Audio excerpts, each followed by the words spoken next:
வெளிநாடுக்கு போனார்ல sir, அன்றைக்கே அவர் வந்து அமுச்சு விட்டு இதெல்லாம் தேராது நான் சொன்னேன், நீ தான் வந்து தள்ள வச்சு ஆடினேன் போதுமா பட்டியா அப்படின்னாரு. திரும்ப திரும்ப நிற்கிறதா இருக்குது அவனால். இவனுங்க சஞ்சய் திருமூர்த்தி இவனுங்கெல்லாம் நின்று நம்மளை அசிங்கப்படுத்துகிற மாதிரி இருக்குது. அவனுக்கு இருக்கிறது ஒன்றே இல்லாத ஒன்று ஆள் எப்படியாவது நான் போட்டு அனுப்பிச்சுட்டுலான்னு பாரு.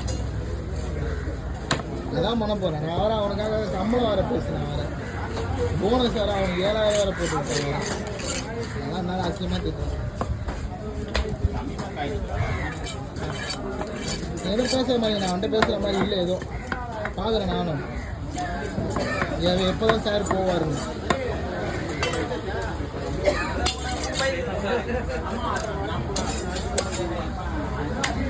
அவர் வந்து தீபாவளி எல்லாரும் டைம் அதான் செய்யணும். அவர் வந்து ஃப்ரீயாக இருக்கும்.